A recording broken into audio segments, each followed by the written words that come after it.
life with Tao. When you don't desire, what happens? When you don't desire, what happens? When you don't crave, what happens? You are non-moving, all movement ceases. You are not in a hurry to reach anywhere. You are not serious. There is no hope, and when there is no hope, there is no frustration. You do not expect anything, and when you do not expect anything, nothing can frustrate you. There is no desire. You cannot be a failure, of course. There can be no success either. When you are not craving, not desiring, what happens? You are simply left alone. You are simply left alone, moving nowhere. There is no goal because craving creates goals. Desire creates goals. There is no future because craving creates the future. There is no time because craving needs time to move. Time stops. With time, future also stops. And when there is no craving, no time, no future, mind drops. Because mind is nothing else but craving, but desires. And because of that craving, you have to plan and think and dream and project. This is what life is. When there is no craving, everything suddenly drops. You are simply in your innermost purity. You exist without moving anywhere. You move inside, all ripples disappear. Ocean remains quiet, but there are no waves, no movements.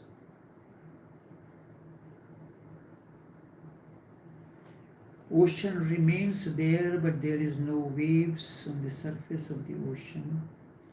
This is what divineness is for Tantra. This is what divineness is for Tantra. Tantra means going beyond the body-mind realm. Tantra. Tan means body. Body is not alone. Body and mind are one mechanism. Tra means beyond. The mechanism, the state of going beyond the body-mind realm. But to go beyond, you cannot reject it. You have to look at it, introspect. What is the barrier? So look at it in this way. Craving is the barrier. And to come out of the craving, do not think of the object, otherwise you will be deceived by yourself. You will change one object for the other, and then time will be wasted. You move from one partner to another, time will be wasted. Again you will get frustrated, and then again, to avoid frustration, you will change the object. You can go on changing the objects infinitely unless you realize that it is not the object which creates the problem, it is your craving that creates the problem. But craving is subtle. Craving is subtle, that remains the same. Objects is gross, that keeps on changing. You crave for this, tomorrow you crave for that. You are craving, you are desiring for this person. Tomorrow that object changes, you go to the other. Objects can be seen, but craving can be seen only when cannot be seen. However, craving can be seen only when you go deep down and meditate upon it. Otherwise, craving cannot be seen and it continues alone. You can marry a woman or a man with great dreams and hopes, and greater the dreams, greater the hopes, greater the dreams, greater the hopes, in the same proportion, greater will be the frustration. An ordinary arranged marriage cannot be such a failure as a love marriage, a self-chosen marriage. Because with an ordinary arranged marriage, there is not much hope, there is not much dreaming. It is a business, there is no romance, no poetry, nothing. There is no peak to it, you are traveling on a plain ground. So arranged marriages never fail.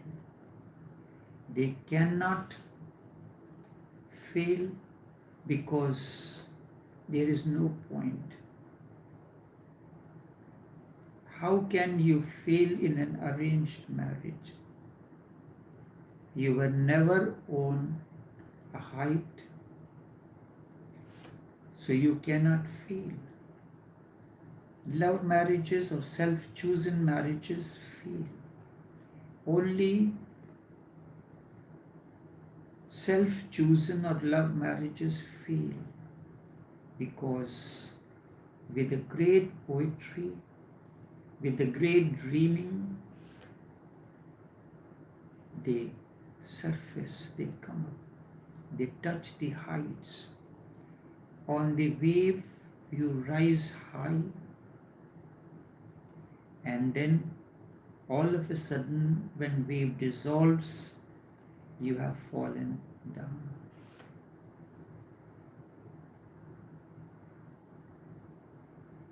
You fall down.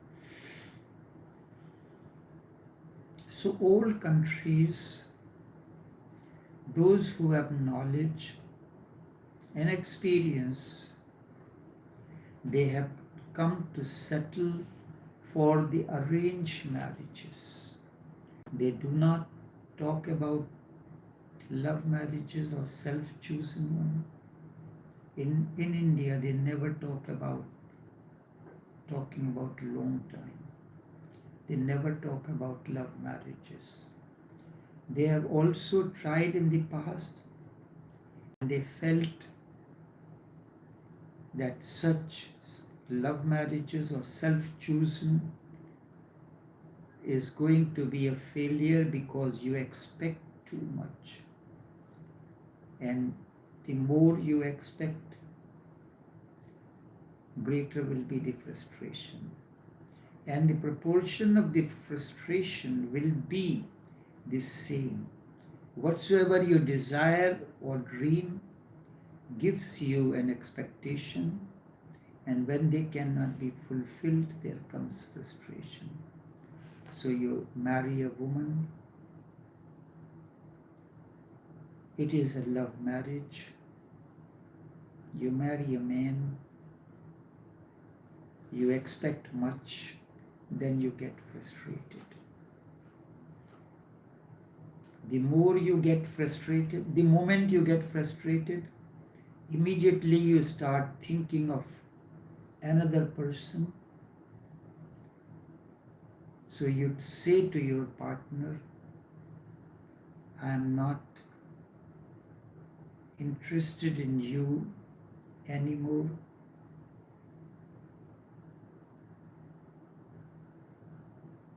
And the other person feels you have become indifferent. You cannot convince that person it is impossible, it is unnatural. The moment you become indifferent, the other person knows instinctively that you have become interested in someone else. This is how your so-called life goes on. This is how mind functions. You become aware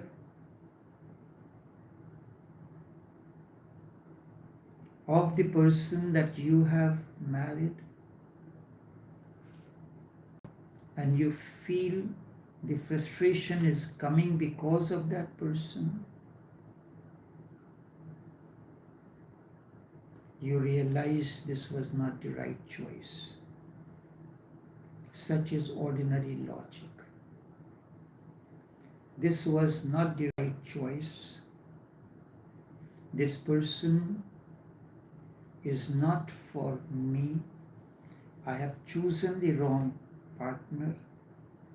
So the conflict has arisen. Now you will try to find another partner. You go on like this ad infinitum. You may marry all the women on earth or all the men on this earth, and still you will be thinking in the same way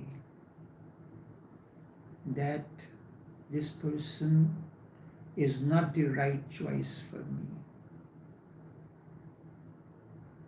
And the subtle craving which is creating all trouble cannot be seen. You are seeing the object, but the subtle craving but this craving is subtle. The partner is seen. The craving is not seen, and it remains invisible. It is not the woman or the man who is frustrating you. It is your craving, your desire, which is frustrating you. The moment you see the unseen, the moment you see that it is the craving, it is the desire which is creating you the problem, you are on the right path. If you come to understand this, wisdom dawns in you. You have become wise. If you go on changing the objects, you are ignorant. If you come to feel yourself and the craving which is creating the whole thing, you have become wise. Then you do not go on changing from one object for another. You simply drop the effort to possess, to desire, to crave. You can still remain in a relationship, but you will not possess, you will not desire, you will not crave. The moment this craving is not there, the whole world becomes divine for you. Every act becomes divine for you. It has always been so. Only your eyes were not able to see it. Your eyes were filled with desire, eyes were filled with craving. The divine appears to you as world. Open eyes, unfilled, empty, unclouded by craving and desiring, the world appears, everything appears divine. The world that you see is manifestation of God, and God is unmanifest world.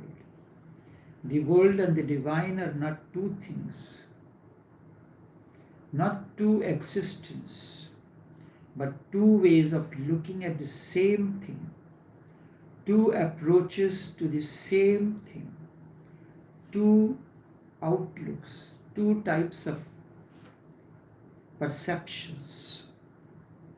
One perception clouded with craving, and another person unclouded with craving.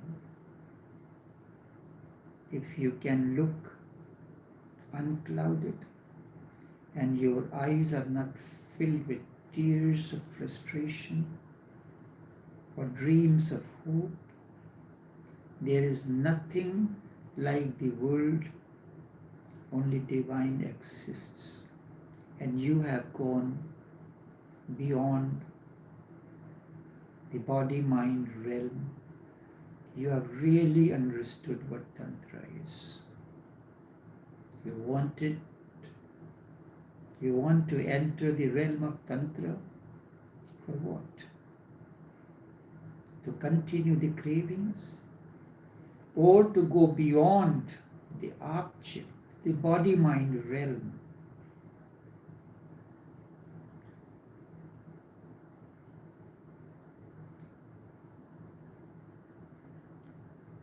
One perception clouded with cravings, this is world. Another perception unclouded with cravings. If you look unclouded and your eyes are not filled with tears of frustration and dreams of hope, there is nothing like the world, only the divine exists. Existence is divine. This is what Tantra is. This is what I want to lead you through Tantra. And when Tantra says transcend both, Tantra is not concerned with other. Tantra is not concerned with either this or that. Tantra is concerned only with the transcend, so there is no craving. You are how you go beyond body-mind realm by understanding it, by living it totally, like a feast that has been served to you. And what is it that goes beyond both? That cannot be said, because the moment anything is said about it, it comes within the two. Whatsoever can be said about God will be false, just because it is said. You have tasted something, now out of memory you are expressing it. The taste of life and what you say as life are two different things. The taste of tea that you have tasted cannot be put into the words. Language is dualistic. There is no language which is non-dualistic. It cannot be. Language is meaningful only because of dualism. I say light. Immediately your mind bubbles up the word darkness or black and say day. And immediately your mind comes night. In your mind comes night. I say love. And just behind it hidden, another word comes hate. If I say light, there is no darkness.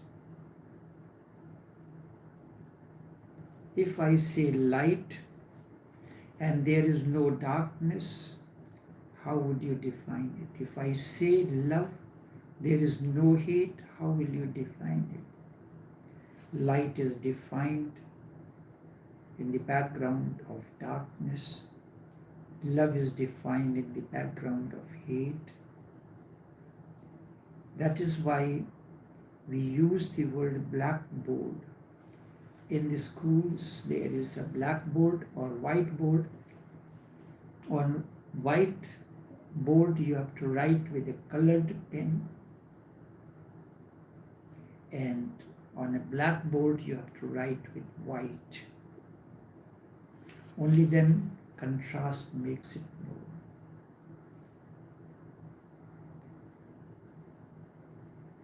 You can only define words because of the opposite terms.